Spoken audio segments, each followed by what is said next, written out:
Hi fellow investors, and welcome to my portfolio update for the month of October.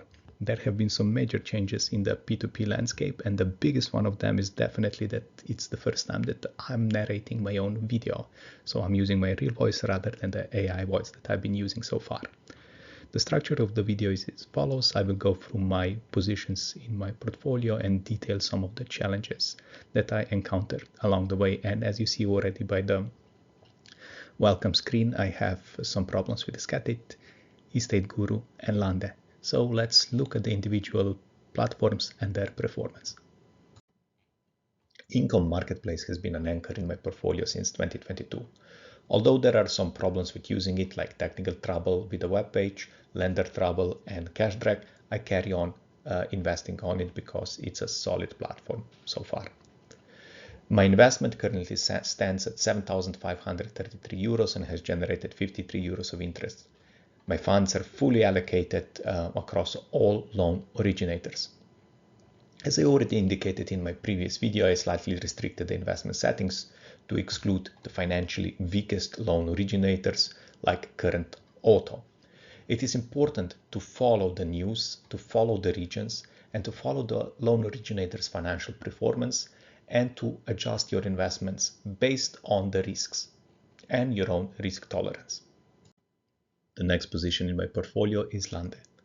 I continue with the liquidation of the account because the performance so far has been poor. At present, my account balance is 1,660 euros and has generated 3 euros of interest, and the portfolio statistics remain very weak with little progress on the defaulted loans. So far, I have 6 loans that are delayed by more than 60 days and about 25 loans that are defaulted. The debt recovery process continues to be mired in failed auctions, lost collateral, and frequent postponement of court hearings. Despite Lande's slow debt collection process, I'm still confident that I will not lose any capital. But I'm very surprised that my Lande experience is so different from many other users. In case you're invested on Lande, I would be happy to hear how your investments are doing, and hopefully you have more luck than I do.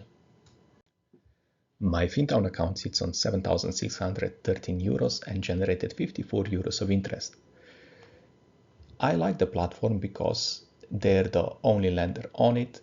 They have their own projects and they're fully responsible for them and have full control over them. I will remain invested in Fintown for the foreseeable future and around 8,000 to 10,000 euros maximum. The reason for this is because the platform is still new, has no track record, and I still feel there are a lot of things that can be improved. For example, the website is quite primitive and still needs a bit of development. And also the projects that are on the platform are not always my cup of tea, because what I like are the consistent monthly predictable cash flows that you don't always get. However, with the recent project, they also, rather than having just the bullet type of loans, they also have the loans that offer quarterly interest payouts, which of course, I prefer the monthly ones, but if they don't have the monthly ones, the quarterly ones will also do. The viewers that follow me longer will probably notice that Crowdpear has left my P2P portfolio, and I won't be tracking it in future videos. The decision to remove Crowdpear was brewing for quite some time. First of all, there were moments where there simply weren't any new projects available to invest in. On top of that, companies behind the existing projects were often financially weak. You could see this reflected in the number of recoveries, and yes, they were successful with some recoveries, but I still have a feeling that they are a little too frequent for my comfort. The platform itself also felt somewhat in between. It didn't quite fit my investment style. Interest payments were made quarterly, which I like less, but compared to platforms like InRento, which offer more predictable cash flow, the monthly cash flow, which I love, and with these challenges combined, it's not hard to see why I decided to remove Crowdpear from my portfolio. Currently, around 300 euros remains in defaulted loans, but I'm confident, given the fact that the PeerBerry team is behind Crowdpear, these funds will be eventually recovered.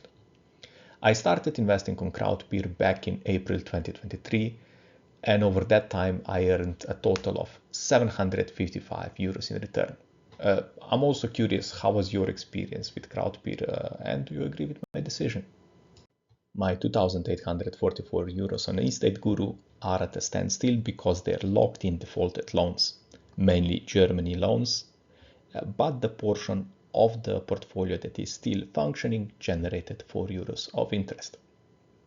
What is needed now is patience on the side of investors and a bit of trust into EstateGuru's team, and hope that they will manage to recover at least some of the funds.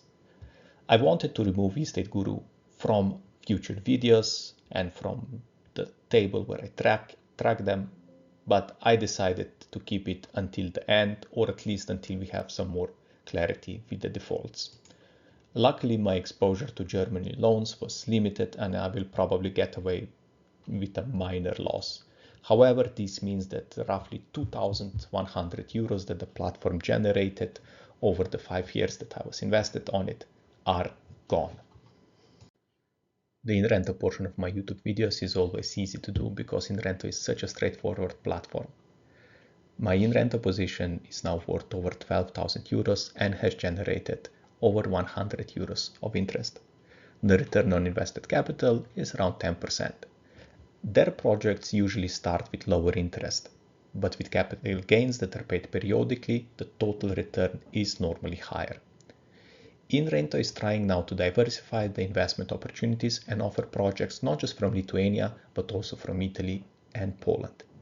These projects are a welcome addition to their portfolio, and I only hope their due diligence is better than EstateGuru's, and I wish them the best of luck with the expansion to different markets. ViaInvest is one of the oldest platforms in my portfolio, and this is also reflected in the size of my position, which is now worth over 17,000 euros and has generated 173 euros of interest. ViaInvest remains one of the anchors of my portfolio. They released also the Q3 report highlighting steady portfolio growth and strong strategic progress across all key markets, signaling solid investor value potential. Latvia and Sweden led the expansion with rising net portfolios and stable credit performance, while the Czech Republic strengthened operations through new product launches and efficiency improvements. Despite temporary regulatory headwinds in Romania, the company reinforced compliance and is well positioned for recovery in Q4. Overall, ViaInvest continues to deliver sustainable growth, driven by prudent risk management, market diversification, and operational resilience. These are the reasons why ViaInvest will remain in my portfolio, and I will probably expand the position in the future, but up to a maximum of around 20,000 euros. PeerBerry is another anchor in my portfolio, and the account is now worth over 15,000 euros and has generated over 118 euros in October.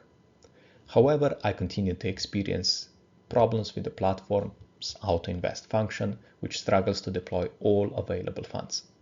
It requires me to do manual interventions, which again takes time and energy. PeerBerry entered its 9th year of operations in October with a strong track record of consistent growth and investor confidence. The platform has funded over 3.19 billion in loans since its launch and paid out more than 48 million of interest, and reported no investor losses today, which is rare in the P2P space. In October alone, the investors placed over 25 million of loans, earning over 855,000 in interest. The total portfolio reached 114.9 million and over 1,200 new users joining. Operating through 27 loan originators across 13 countries, PeerBerry continues to expand its diversified marketplace, demonstrating resilience, steady investor demand, and sustainable performance in the peer-to-peer environment. And again, these are the reasons why most of the users remain invested in the platform, and as long as they keep up the good work, many users will still use it despite the challenges that I mentioned earlier. Esketit remains my largest position and is currently at over 20,000 euros and generated 178 euros of interest. Esketit's move to Croatia, framed as a step towards stronger foundation and transparency, has sparked concern amongst investors over reduced liquidity, weaker regulation, and declining user confidence. I can confirm that the platform lost its liquidity, meaning that the instant exit is not possible anymore. Furthermore, the communication from Esketit was poor, and one can only speculate why such a decision was taken. I will, for the time being, give the Esketit team some time to address the concerns. What is clear is that the shift from Ireland to Croatia, where oversight is perceived as lighter, has raised doubts about investor protection and considerably damaged the platform's long-term credibility. I will also try to reduce my position slightly and see what the future brings. My Astera estate position is now worth 8,584 euros and generated 141 euros of interest. I can clearly say they are doing a much better job than Esketit, at least when it comes to communication. I'm closely following the progress of my investment through the Astera Telegram group, where they share frequent short videos and updates showcasing each stage of constructions. It's exciting to watch my investment take shape week by week and see real tangible progress unfold in real time. The loans are secured and the interest is paid out daily, with rates reaching up to 15%. My Afranga holding is at 7,674 euros and has generated 82 euros of interest over the past month. I also topped up the account during their Black Friday campaign to benefit from the 1% cashback. If you're thinking about investing on the platform, keep in mind that currently the best lenders on the platform are Stick Credit and CreditRect. My last position in my P2P portfolio is Nectaro. My investment of 5,700 euros generated 63 euros of interest.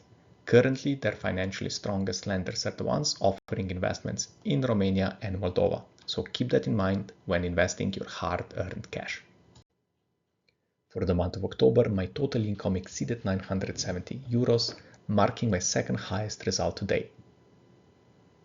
My goal for 2025 is to stabilize this number as close to 1,000 euros per month as possible.